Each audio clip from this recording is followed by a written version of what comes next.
Welcome back to Africa This Morning. We are now on Table Talk, and today we are going to be discussing something that is very weighty, that's touching on missing children in Kenya. Joining me to hash out this issue is Joan, Birika, and Irene from the Center for Missing Children, Kenya. Thank you so much for joining us. Thank you. This is quite a sensitive matter, and it's one that we as a country have not really woken up to, considering that it has just slapped us, and it has slapped us very recently.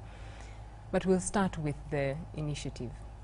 At what point did you come together and say, this is what we want to do? This is what we want to help the country find its missing, and specifically children? Thank you. Yes, indeed, we have separately, Irene and I, studied the issue of missing children privately for some time. We actually met and came together and decided to do something about it around 2 years ago now. It's actually 2 years now. But our first steps were, what is going on? Can we already start to ask a few questions here and there? Can we already start to see what is available to help families? And then what support can we lend to the issue? It was really out of watching the news and reading stories, and you're sitting there and listening to a missing child case being featured, and your heart just breaks. Your heart just breaks. We have some cases we've paid attention to for a long time. A specific one that's now 3 years old, of a child that went missing. And when you think through the horror of trying to just establish what happened, it's heartrending, and we have to help. We have to do something. We have to think carefully as a country of how we can keep children that have parents and care environments, how can we secure them well enough in their care? You've mentioned your specific perspective. Yes. Irene, share with us, what is that one case that led you to that point you said, I'm going to step out and do something? I think really as a human rights lawyer, you're generally, and many people, not just human rights lawyers, many people are actually really sensitive about what goes on in their communities. So really to take that step, I think our coming together really gave me that push to actually be able to do something about this. So you keep seeing this on the news, and interestingly, since we've been doing this work, everyone you talk to about this issue has a story to tell, almost a personal story or someone close that they know, a neighbor, a relative, and we just thought this has to stop. So we looked at some of what other jurisdictions are doing. You find that, say, in the US, in the UK, in South Africa, they have elaborate systems for tackling this problem. And over the years, I think since 2009, when we first did a study individually though, we find that the cases have actually more than doubled. If you see what the situation is right now, they have actually more than doubled according to the statistics that we have. Share with us the statistics, because the numbers in Kenya data can be a bit tricky. What have you done separately and together? When you brought the numbers together, what did the numbers tell you? I think, like you said, we do have a problem with how institutions that address this problem are keeping data. Some are not recording, and some are not keeping data that far back, so it's not very easy to analyze. But we did do a survey, a baseline survey in 2009 and another one in 2012-2013 for a period of 1 year, and we find that cases reported to the police specifically in 2009 were about 15 to 20 cases recorded in a month at police stations. But then for the 2012-2013 study, we found that it had increased to about 35 to 40 cases on average being reported monthly to the police. And we have to note that many cases do go unreported. Some cases are resolved before they go to the police. Many cases are reported to the chiefs and the children's office. So we actually feel like this is just the tip of the iceberg. What we know is just the tip of the iceberg, and the situation on the ground is actually worse. Joan, maybe you can share with us the behavior when it comes to dealing with reporting. As Irene has just mentioned, there's either some cases are not reported, or they're reported at the lower level of power. For example, the chief or the PC in the instances that happened earlier. Share with us some of the behavioral patterns that have been adopted by families that have experienced such situations, and some of the gaps that they already have. Thank you. Yeah, first of all, I think to mention that where there are high density populations, this is where there tends to be a higher number of cases, and this is from speaking to informal institutions on child protection, such as community radios and grassroots volunteer children, child protection teams. And when you look there, number one, there is fear of reporting anything generally security related. A child will be found roaming the street, and a good Samaritan asks, where are you coming from? Oh, I'm lost. But the first instinct in some areas, especially the informal settlements and the high density and the more or less low income areas, you find that the first instinct is not to run to the police station for fear, firstly, of victimization or suspicion. So there's a tendency to go to a chief or a village council of some kind to report that kind of a situation. When it comes also to cases where there is, missing children, the issues happen in different ways. A child ran away, for instance, like a teenager who's eloped and taken off from home, who is still a missing child, as long as they're under 18 and not authorized to have left the home, or other ideas of runaways from violence or things like that. Such cases are not often seen to have a criminal element, and hence a tendency will not be to go to the criminal, the so-called criminal outlook institution that is the police. In fact, the way the security forces respond to such a case. Yes, actually the fastest response is where there is a cognizable crime. When a police institution hears of an abduction or something that's related to crime or a trafficking ring, you will notice they will get up and act. They will work with their criminal investigators, and they will work with other institutions such as mobile telephony to track these kind of rings, organized crime rings.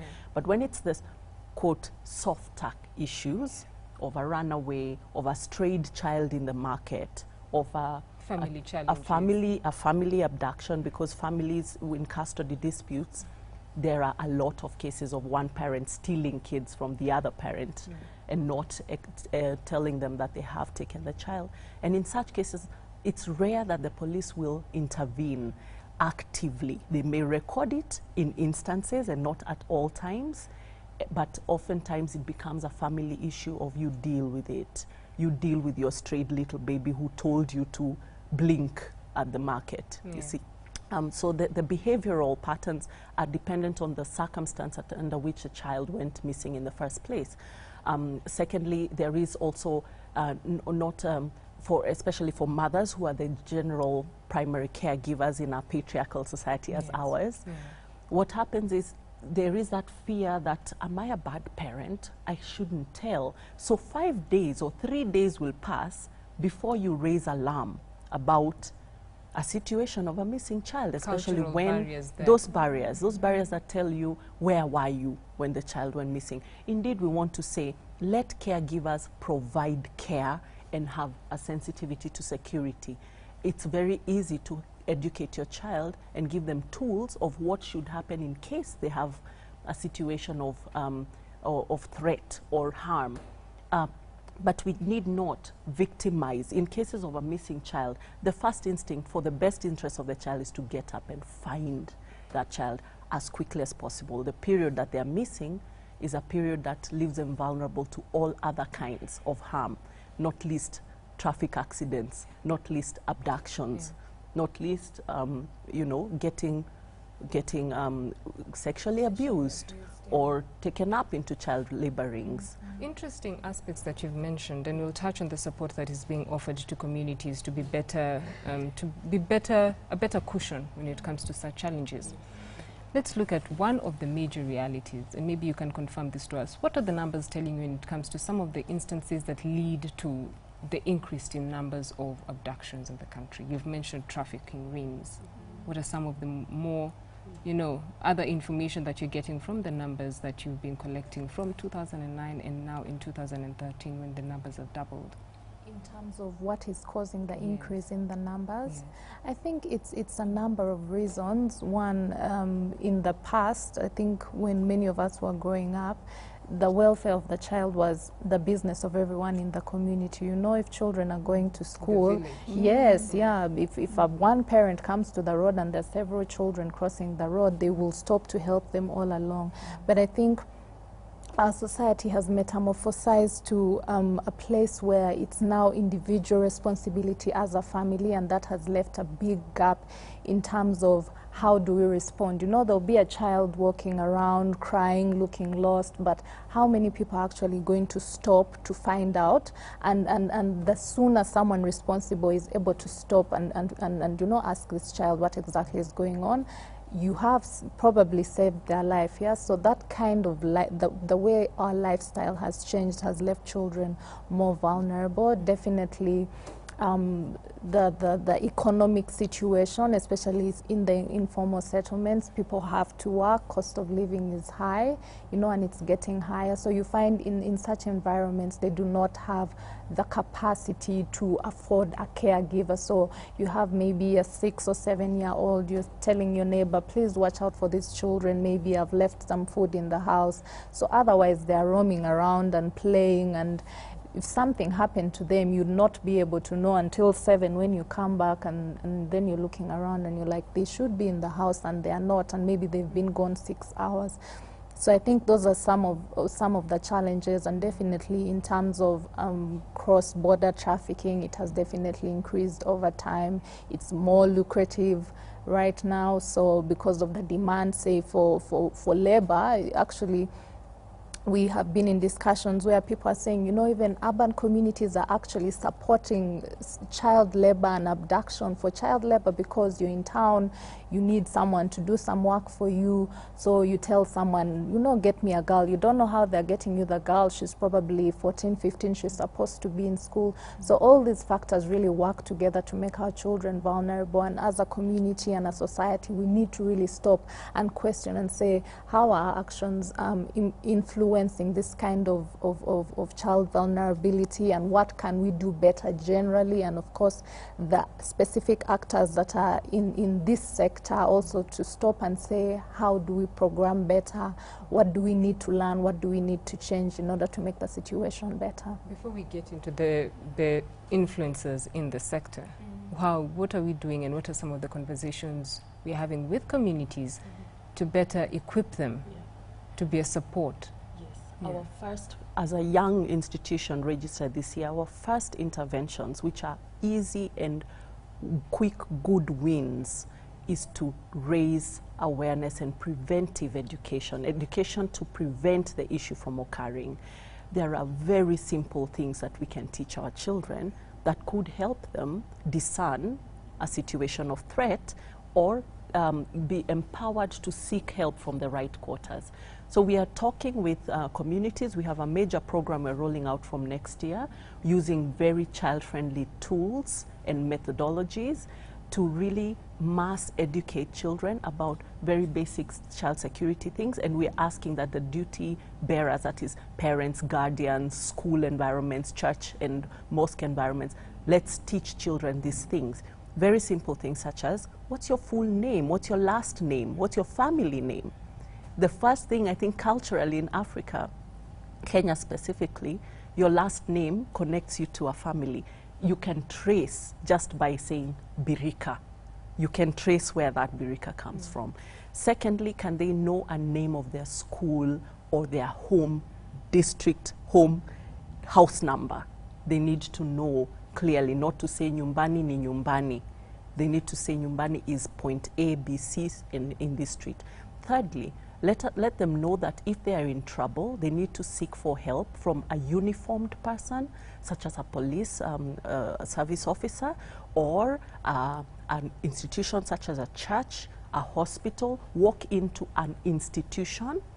At worst case, in a market, walk into a stall, and not any passerby. Walk into a place you can identify, this is where I got my help from. Thirdly, and finally, I think the fourth, use tricks and methods such as song, poetry, drawings with your children, and teach them a phone number, one. And if they're too young to cram a big 07 blah blah number, 116 is a national toll-free hotline that any phone, regardless of the service provider, can dial and ring and get some assistance. You touched on the 116 toll-free number. Many have indicated that it has its own failings, and there was a report that was done recently that it's not working to the benefit and especially of children in high-risk situations. Maybe you can share your thoughts on how best we can maximize on that. If you don't mind my It's okay. answering that, yeah? Kenyans, this is a toll-free number for children. Let's empower this institution. Let's empower this number. Why not make the most of it rather than necessarily only criticizing it? It needs resources, it needs manpower, it needs a proper support mechanism. On matters missing children, the Child Helpline, we are here to support. If you have cases reported through that number on missing children, we are willing to jump in and lend a hand. That is how we will solve the issue. Secondly, is to have other alternatives. For example, if the issue of missing children requires very specific attention, could it be that we could have something that is easily recognizable, that any person who knows of a case of a missing child can report at such and such a centralized place? And we are happy again to lend a hand in that. So much as, yes, there are difficulties reaching through, that's also indicative. One of the reasons that cases have increased is an increase in reporting generally. With more information, more reports come in. With more reports, we need more responses. And with more reports, we also need lots of more preventive, direct, the word is proactive, preventive work, so that we start to reduce. We strongly feel that half of our street children and street families, which are tremendous figures as high as 30,000 street families in Nairobi, for example, the 45 cases she mentioned that are reported around Nairobi, and that's just Nairobi, monthly, yeah, monthly, and that's in only the institutions that properly record. In instances where reports are going through the 116 and so forth, the question is, to what extent can we flip and reduce the number of children in children's homes by tracing them back to their homes? The number of street children languishing on the street by taking them back to the parents and the places they come from, so that we clean up some of the magnitude of other things that we have to deal with, like rescue centers, like homes for children. Children are not happy in those environments necessarily. They're better off with people who care and love them. The reality that affects, that is in relation to this subject, is there's some homes that are worse than children homes, and we have to accept that that is one of the harsh realities. Is it even possible to have conversations with families in high-risk environments, or even situations, or even, very uncomfortable environments for children to survive in, so as to change that scenario to allow the child, or even provide room for the child to be rehabilitated or repatriated, if repatriation is the word, taken back to the home? I think we do recognize international human rights legislation, our constitution, the Children's Act really recognizes that the best place for a child to grow up is within their family, their home, with their parents or their guardians. Yeah, so definitely, even when they are placed in a home, a charitable children's institutions, it is not the best option really. But the Children's Act does say when it is in the best interest of the child, if they're in a family environment that is not good for them, then that is an option, and there are regulations to make sure that even when they're in a charitable children's institutions, they're being taken care of well. But it is true that many of the home environments actually make it so that children are not comfortable, they are not happy, and they're like, I would rather be on the street, or I would rather be in a man's house. Girls eloping, sometimes it's not so much, there's a push factor that's taking them out there. So it's a big part of our work to say, how do we make sure that our homes are safe for our children? How do we make sure that they're comfortable? We have personally dealt with cases where, you know, it's reported to us that a child maybe got into a fight with a parent and then they run away and the parent is agonizing. It's been months, they've not seen their child. It's a 14-year-old.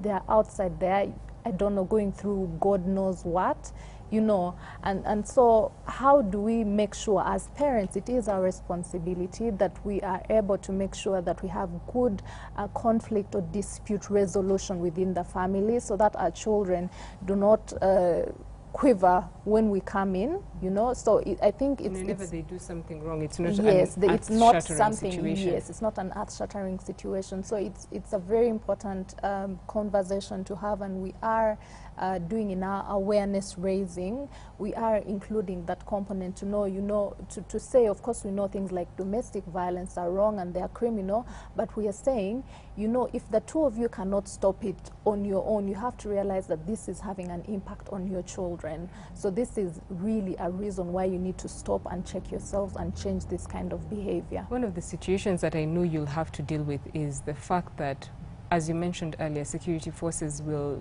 opt to step back whenever the situation is of a softer nature. How are you working with child protection agencies to ensure that they are more responsive to situations that are touching on softer issues that lead to missing children within the communities? Absolutely. With institutional networking and partnerships where we can have very good and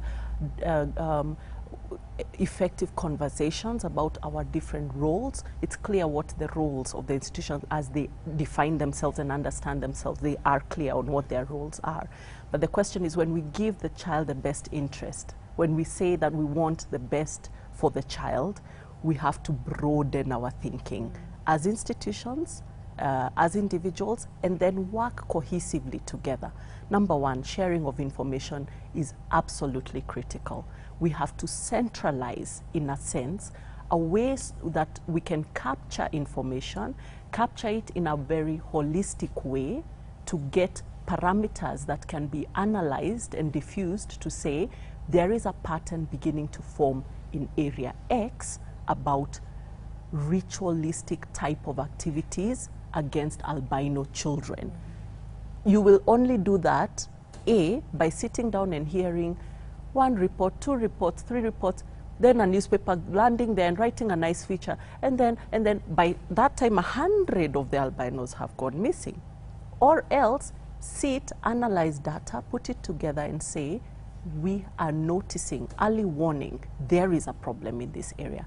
Let's act before it blows up. So that's a better method.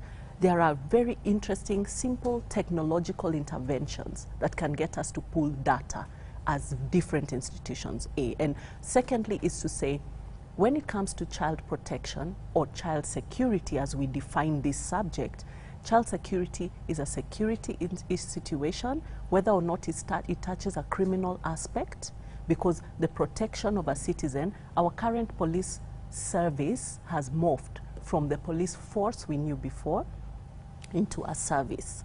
And we are saying we want to really work with the police and get us to get the culture of service, so that an issue of child protection, even if it is not about forceful running after criminals, we have to take an interest. A lot of conversations have to happen about this. And all this will take time, because changing a culture, especially a work ethic and a work culture, has to be a matter of progression. We have to have the conversations, we have to have the test cases that we can work together and say, look how well this worked, because we all took a part in it. We also commend, you know, institutions like the Children Department. We have sub-county children officers throughout the sub-counties in Kenya, and their work can only be effective when they have the support of security, health, the judiciary, you know, prosecutions and so forth, and child welfare institutions, child rights institutions such as ours. The group of five cannot delink. We have to really talk together, share a lot of information, analyze together, and react or prevent accordingly. Let me give you an example. How wonderful would it be to have a drive where police officers can go to a school setting and speak and have the children touch their uniforms and have the children engage with them and see, I'm human, never mind that I carry a gun sometimes, but I'm the human being who can give you help. But the way we have created divisions between how we understand each other, it's not healthy. We have to change this culture for the sake of children. Children are looking at things from the point of view, what do you call the opposite of bird's eye, worm's eye point of view. They can only look up to us, but if we're not there to lend support to these children, really we have lost that usually take place in the home about how negative the police service is what they'll work with. That's what are some of the maybe cases that you can share that would give us hope when it comes to the campaign of reducing the numbers of missing children in the country? Okay. I think there are several cases. We've had several, what would I call them, victories really. It's very exciting when there has been a case of a missing child. Maybe they strayed and they're able to be found and they're in good health and they're fine. It's very exciting for us. And we've had several such cases. We have a good friend called Meg, whose son went to the shop and somehow wandered away, I think about 2-3 weeks ago, and she was frantic all night long, wondering where he is. She did not sleep. She went to the police. She spoke with people in her community, and she found him in the morning. But then what I like to emphasize about her case was she reacted almost immediately, instantly. She stopped. She's like, wait a minute. He went to the shop. It's been almost 20 minutes. Where could she be? Where could he be? And she walked out and started to ask at the shop, because the shop was just around the corner from the house, and started to ask, have you seen him? Have you seen him? And they're all like, no, he hasn't been here. And her alarms went off. And that's something we emphasize when we're doing awareness raising. A child is missing at the point when a caregiver, whether it's a nanny or an uncle, an aunt, a parent, stops and the alarms go up. Like, this is not okay. We must literally there's a situation here. Yeah, so I must commend. There are many institutions that are really working hard, like the Children's Office and the police, and that they really are bringing these children back home. But we need to work better together. Yeah. We need to work better together. It actually, statistics from some of the places that do have statistics, like the States, show that in 90% of cases, children are actually recovered alive. So the statistics are not bad. But what we need, yes, if we work together, because for them, they do have these elaborate systems to respond. You have instant alert systems that go through all the media and transport companies. So if a child has been abducted, there's no way the abductor is going to use the train, because they have already created these sort of programs where they all work together to publicize the story, and the children are recovered really fast. So we want to have such a system so that we have better numbers. Right now we can't know. We know there are situations where children have been found dead. We have dealt with such cases where little boy goes missing, found a few days later, and he has died, and it's really it's so painful. Even when we speak with the families and see them, it's so painful. So what we are saying is, how do we come together and work together so that our numbers in terms of recovery rates can be at 90% like some of these countries. This is the beginning of our conversation, which is, it can't be an ending conversation until we get to the point where there's 0 missing children in the country consistently as a lifestyle. It shouldn't be something that just goes up and down. This is something that should be maintained in the country. Thank you so much for joining us. There is a conversation space that we have created. Allow me to just pull this in. Very briefly before my director kills me. On the 21st of November, we will be at the Supreme Court grounds, and you're all welcome to take part in a solidarity walk around the precinct. We'll begin at the Supreme Court gate, and then we'll have an event on the afternoon of 21st November, next Friday, from 2 p.m. Please do come. Let's have this conversation out there. Thank you so much for giving us that information. As Joan has just mentioned, on the 21st, put your best boots on and take it to the Supreme Court so that you can put your voice out there to campaign for the missing children in the country and ensure that the communities are also capacity built to support institutions that are protecting our children and also ensuring that our societies remain intact. Thank you so much for joining us. I hope you've been inspired and informed on what you need to do to be a better member of the society in terms of protecting the lives of our children. Thank you so much for joining us. From the team and myself at Ooro Africa, enjoy the rest of your viewing.